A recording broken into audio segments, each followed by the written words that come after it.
અમરેલી ભાજપના નેતા doctor Bharatbhai કાનાબારનું વેધક tweet. ગુજરાતમાં રાજકોટના ગેમ ઝોનના અગ્નિકાંડની કરુણ ઘટના બાદ તંત્ર દ્વારા જાહેર મેળાઓની મંજૂરી માટે ખૂબ જ કડક એસઓપી અમલમાં મૂકી છે. આમ છતાં અમરેલીમાં ફોરવર્ડ સ્કૂલના મેદાનમાં ચાલતા મેળામાં મૂકવામાં આવેલા સાધનોના કેટલીક ખામીઓ બારામાં અનેક પત્રકાર મિત્રોએ તંત્રનું ધ્યાન ખેંચવાનો પ્રયત્ન કરેલ. દિવ્ય ભાસ્કર જેવા પ્રતિષ્ઠિત અખબારોમાં તથા સ્થાનિક વર્તમાન પત્રોમાં પણ આ અંગે સમાચારો છપાયા હતા.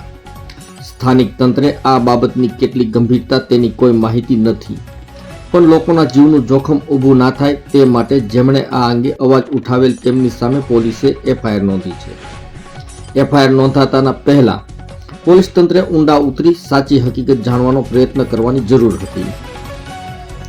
જિલ્લા પોલીસ વડા દ્વારા આ ઘટનામાં તટસ્થ તપાસ અને ન્યાયપૂર્ણ કાર્યવાહી થાય તેવી અપેક્ષા છે.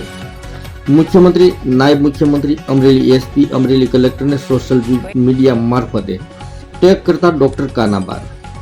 પ્રજાલક્ષી અવાજ ઉઠાવનાર પત્રકાર સામે એફઆઈઆર નોંધાતા ડોક્ટર કાનાબાર નારાજ.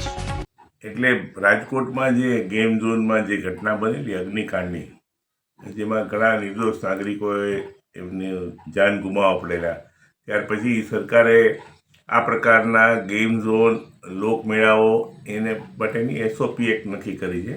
એની બધી ગાઈડલાઈન બહુ સ્ટ્રિક્ટ છે અને એમાં ઘણા બધા કડક ધારાધોરણનું પાલન કરવું પડે એમ છે. જેની પાછળ તંત્રનો હેતુ જે એમાં ભાગ લેવા આવે છે, આનંદ પ્રમોદ કરવા આવે છે, એવા નાગરિકોનું સલામતી જળવાય.